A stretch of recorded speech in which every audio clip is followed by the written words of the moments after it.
Sir, Lalan Singh के ऊपर आपका बयान जो है चर्चा का विषय बना हुआ है। हालांकि आपके बयान को ललन सिंह ने हल्के में लिया है। पूर्व वन पर्यावरण मंत्री जीवेश मिश्रा ने इसे सही ठहराया है। कह रहे हैं कुछ झोलमाल जरूर है। मैं कोई अपनी बात नहीं कह रहा हूँ। जो घटनाक्रम है, हमारा संविधान कहता है कि जिसको मेमोरी लॉस हो, मानसिक स्थिति ठीक नहीं हो, तो उसे मौके के पद पर नहीं रहना चाहिए। इधर 1 साल से मैं कई घटनाक्रमों को चिन्हित कर रहा हूँ। मेरे पास इसके प्रमाण हैं और सबको कोरिलेट करके देखिएगा, कनेक्ट कीजिएगा तो आपको भी लगेगा, हर नागरिक को ये लग रहा है this is talk of the town. ये हो गया है कि भाई मुख्यमंत्री यदि खुद गृह मंत्री हैं और इसका एहसास उनको नहीं हो, उनका मेमोरी या नहीं कह रहा हो, तो ये दुखद पक्ष है। जनता दरबार में उन्होंने कहा है कि गृह मंत्री जी को बुलाइए, गृह मंत्री जी को बुलाइए, फ़ोन लगाइए। तो ये क्या दर्शाता है? मैं अपनी बात थोड़े कह रहा हूँ। यदि एक जिम्मेवार व्यक्ति अपने कैबिनेट मिनिस्टर का गर्दन पकड़ करके लड़ाता हो, जैसे भेड़ा लड़ाया जाता है, जैसे मुर्गा लड़ाया जाता है, तो ये मानसिक स्थिति को प्रदर्शित करता है। अपने चीफ सेक्रेटरी, होम सेक्रेटरी को मुख्यमंत्री समझ रहे हों, तो ये मानसिक स्थिति को दर्शाता है। कई ऐसे उदाहरण हैं। किसी के घर पर गए और उन्होंने अपने कैबिनेट कलीग का पैर छुआ, जो उनसे उम्र में भी कम है और प्रोटोकॉल के हिसाब से भी उचित नहीं है। कुछ ऐसी चीज़ें जो सार्वजनिक जगहों पर उन्होंने बोला है, और उसका जब मैं इवैल्यूएशन टोटल करता हूँ, एक घटना को तो इग्नोर कर सकता है, लेकिन यह क्रमिक घटनाएं हैं जो यह साबित करता है कि ये मेमोरी लॉस है। यदि मेमोरी लॉस है तो कोई बड़ी दुर्घटना का शिकार या एक्सीडेंट का शिकार हो सकता है स्टेट।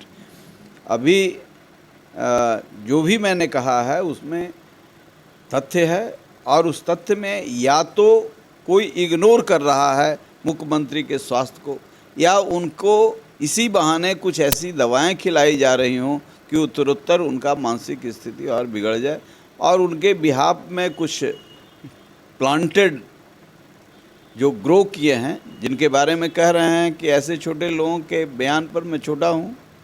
मैं मानता हूँ, जब मैं राजनीति में आया था तो ये लोग पैदा राजनीति में नहीं हुए थे। किसी का दरबार में चाहे पिए थे, चाहे चाकरी करते थे, और मैं निर्दलीय जीत करके आया था और समता पार्टी को और जेडीयू को मजबूत करने का काम किया है।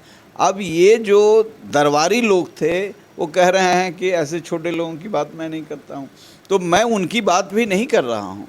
मैं कह रहा हूँ कि धोखे से यदि तिकड़म से कोई सत्ता प्राप्त कर लिया है, कल तो वही कहते थे, मैं नहीं कहता था। मैं तो सत्य के आधार पर कह रहा हूँ कि राज्य को खतरा है, ये एक्सीडेंट हो सकता है, डिरेल्ड हो सकता है। जैसे अभी ये जातीय सर्वे हुआ, तो जातीय सर्वे हुआ तो भूमिहारों को तो टारगेट में नीतीश कुमार कब से लिए हुए हैं, तो वहाँ तक मुझे लगा कि ठीक है। लेकिन लॉकुस का समीकरण चलाने वाले बाबू नीतीश कुमार जी, ये एकाएक कुशवाहा को भी समाप्त कर दिया।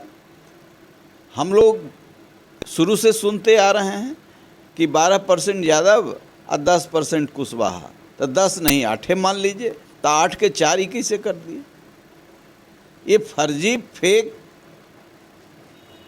मान लिया कि अपना 1 के 3 कर दिए, तो वहीं रहने देते कुशवाहा को भी। कुशवाहा जला, कुश जला तो लौ निकला।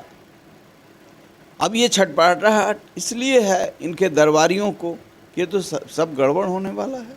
मेडिकल जांच की आवश्यकता देखते हैं मुख्यमंत्री जी की। मैंने गृह मंत्री भारत सरकार श्री अमित शाह जी को पत्र लिखा है और ये मांग किया है कि तत्काल राष्ट्रपति शासन लगा करके यहाँ वैकल्पिक व्यवस्था करें और इनकी गहन चिकित्सीय जांच कराई जाए। और मैंने कई प्रमाण भी इसके लिए इकट्ठा करके दिया है। और ऐसी स्थिति में केंद्र सरकार की जिम्मेवारी बनती है, क्योंकि हमारे इस संवैधानिक दायित्व की पूर्ति नहीं हो रही है। ये जो मानसिक रूप से जिसका एक्सटॉर्शन हो रहा हो या उनके मेमोरी लॉस का दुरुपयोग हो रहा हो, कहाँ किस अफसर को रखा जा रहा है, कितना धन उसमें संचित किया जा रहा है, क्या हो रहा है, नहीं हो रहा है, पॉलिसी मैटर है। और इन सारे सवालों पर एक रेडारलेस सरकार चल रही हो, जहाँ रोज़ हत्या, रोज़ बलात्कार, रोज़ हिंसा, रोज़ दारू, रोज़ बालू। भाई मीटिंग कर रहे हैं नीतीश कुमार जी, 30 किलोमीटर की दूरी पर 4000 राउंड गोली चली है कोयलवर में, 4000 खोखे पकड़े गए हैं। क्या ये दर्शाता है? ये रेडारलेस। आज हाजीपुर में देखिए कि 2 हत्या हो गई, अपराधी मार करके सिपाही को चला गया, पूरी टीम खड़ी रह गई। इतना डिमोरलाइजेशन है। ये अनुदान देंगे, उसके परिवार को क्या मिलेगा? भाई पहले सिपाही के लाल टोपी से लोग, अपराधी लोग डरता था, अब तो उसके राइफल से भी नहीं डरता है, स्टेनगन से भी नहीं डरता है। इसका कारण है कि कन्विक्शन की सरकार नहीं है, अकाउंटेबल सरकार नहीं है। ये हो रहा है, ये आम बात है, ये हो रहा है। उनको कहता है कि इतने लोग डूब के मर गए। अच्छा, यह भी हुआ है? ये राज्य का मुख्यमंत्री ऐसा कहता है। उनको कहता है शराब से इतने लोग मर गए। अच्छा, शराब तो हमने बंद करा दिया है।